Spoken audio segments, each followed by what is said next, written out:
Hoy veremos el reflujo gastroesofágico, gastritis aguda y crónica y síndrome ulceroso.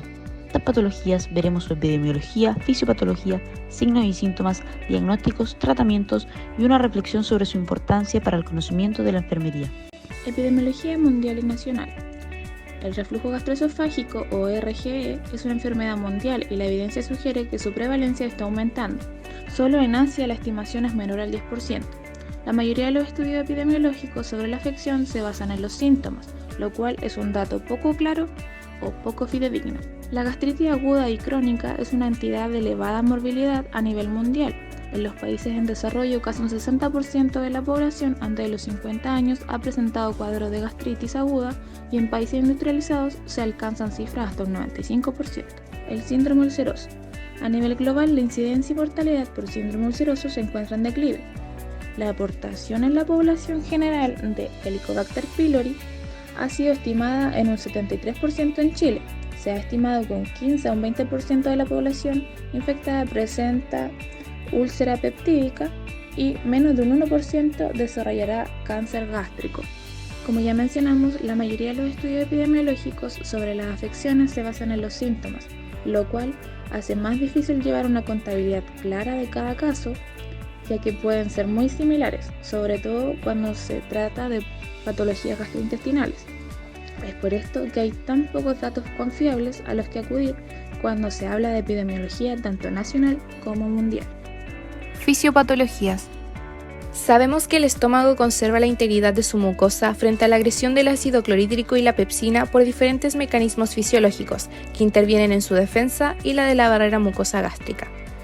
Para poder entender cada una de las fisiopatologías que vamos a ver, conoceremos principalmente cuáles son los factores agresivos, exógenos y protectores endógenos de la barrera mucosa gástrica, los cuales reflejan la capacidad que tienen de protegerse de los efectos nocivos dados por los factores agresivos. Como factores agresivos podemos encontrar el ácido clorhídrico y pepsina, Helicobacter pylori, AINES, irritantes gástricos, tabaco, alcohol y radiación.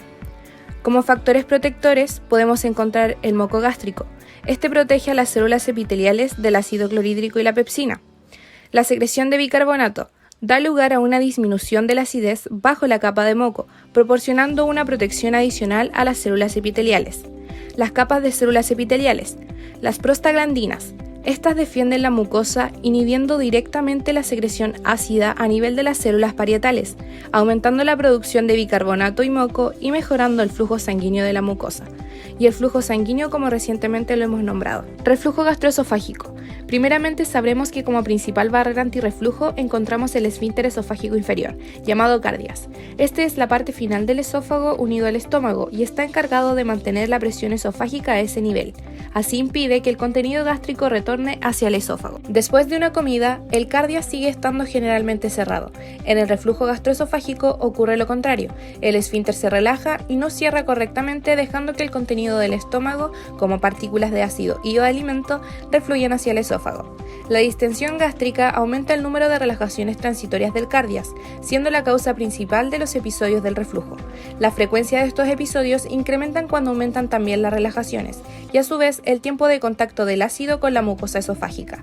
Un reflujo recurrente tiende a dañar la mucosa, ocasionando así la inflamación. La inflamación es el resultado del desequilibrio entre los factores protectores y agresivos de la mucosa gástrica, nombrados anteriormente. Gastritis aguda y crónica. Se entiende como cualquier inflamación de la mucosa gástrica, la cual puede ser aguda si es puntual o crónica si se mantiene durante el tiempo. La infección por Helicobacter pylori es una de las principales causas de la enfermedad, pudiendo irritar el estómago provocando esta inflamación. La gastritis aguda se da por la incapacidad de la barrera mucosa del estómago para protegerse a sí misma, debido a una disminución de la capa de moco gástrico protector, dejando la mucosa gástrica al descubierto. De esta forma, el ácido clorhídrico y la pepsina dañan la mucosa provocando el proceso inflamatorio.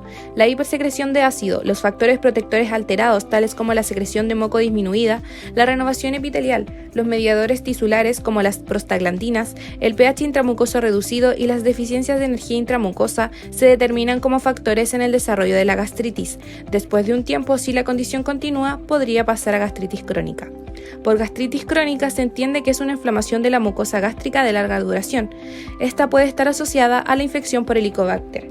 Su evolución es progresiva, por lo cual algunas lesiones inflamatorias superficiales de la mucosa gástrica pueden terminar en atrofia. En la enfermedad crónica, a diferencia de la aguda, las anormalidades endoscópicas pueden no ser visiblemente aparentes. La capacidad para secretar ácido gástrico se reduce de forma progresiva y las cifras séricas de gastrina están elevadas. La gastritis predispone a padecer un síndrome ulceroso. Síndrome ulceroso. En comparación con la gastritis, son enfermedades distintas, pero están relacionadas ya que ambas son lesiones en el estómago. Mientras que la gastritis consiste en una inflamación del revestimiento que recubre interiormente el estómago, la úlcera es en realidad una herida más o menos profunda. Y como ya lo hemos entendido con las otras fisiopatologías, lo que ocurre a nivel fisiológico es un desbalance entre factores agresivos y protectores de la mucosa, siendo el principal motivo por el cual se producen las ulceraciones en la mucosa gástrica. Aquí la bacteria Helicobacter pylori afecta directamente, ya que infecta el estómago en el epitelio gástrico humano, y el ácido estomacal daña el revestimiento del tracto digestivo, ambas contribuyendo al desarrollo de la úlcera. Se establece de igual forma que existe una inhibición de la síntesis de prostaglandinas debido a los fármacos AINES, convirtiéndose en un mecanismo de lesión gástrica, ya que las prostaglandinas son un factor de protección de la mucosa en dicha zona. Se demuestra que el uso de inhibidores COX-1 se asocia con mayor riesgo de presentar úlcera gástrica en comparación a los inhibidores selectivos COX-2. Lo que aquí ocurre es una disminución de factores protectores de la mucosa, el moco gástrico, el bicarbonato, el flujo sanguíneo, las prostaglandinas y las uniones intercelulares, los que tienen un rol fundamental en la patogenia. La secreción de ácido en estos pacientes es variable, siendo la disminución en factores de defensa el principal mecanismo de formación. Así entendemos que dependiendo del grado de desequilibrio se desarrollará una gastritis de intensidad variable y en casos más graves una ulceración franca de la mucosa, pudiendo coexistir o no ambas lesiones. La bacteria Helicobacter pylori es un agente infeccioso específico en la predisposición de sufrir una enfermedad acidopéptica, que como vimos recién se incluye la úlcera gástrica y la gastritis. Signos y síntomas. Reflujo gastroesofágico. En él hay dos fundamentales. La pirosis, que es la sensación de quemazón, y la regurgitación, que es el reflujo severo de los alimentos. También está la disfagia, que es la sensación de que los alimentos se atajen y cuesta que bajen. Hay náuseas y síntomas extraesofágicos, que son dolor torácico y tos crónica, cuando el reflujo gastroesofágico lleva mucho tiempo. En la gastritis aguda hay dolor abdominal, náuseas y vómitos, acidez estomacal y pérdida de apetito. En tanto, en la gastritis crónica hay náuseas y vómitos, sensación de saciedad y dolor abdominal. Finalmente, en el síndrome ulceroso hay pérdida de peso, vómito persistente y dolor después de comer. Esto se debe a la producción de ácido en el estómago. Hay que destacar que tanto en la gastritis aguda, en la gastritis crónica, en el reflujo gastroesofágico y en el síndrome ulceroso hay un síntoma en común, que es la dispepsia. Esto es un malestar en la parte superior del abdomen. Métodos diagnósticos. El diagnóstico inicial del reflujo gastroesofágico se basa en los síntomas. Sin embargo, si estos son diarios o es necesario mantener tratamiento farmacológico por más de 2 o 3 semanas, es necesario realizar estudios para poder determinar si existen complicaciones derivadas por el reflujo, si el reflujo está presente o no, o descartar otras complicaciones que clínicamente se parecen al reflujo gastroesofágico, pero que varía su pronóstico. El médico puede hacer el estudio de reflujo gastroesofágico por medio de distintas pruebas, como la gastroscopía, que permite saber si se ha producido inflamación esofágica, la manometría esofágica. Mediante una sonda se estudia cómo se mueve el esófago cuando el paciente traga líquidos, para así poder medir lo que es la función motora del esófago. Radiografía con contraste, donde se administra un líquido oralmente que es opaco y se puede ver por rayos X, y esto permite estudiar el paso de esófago a estómago y la existencia o no del reflujo hacia el esófago.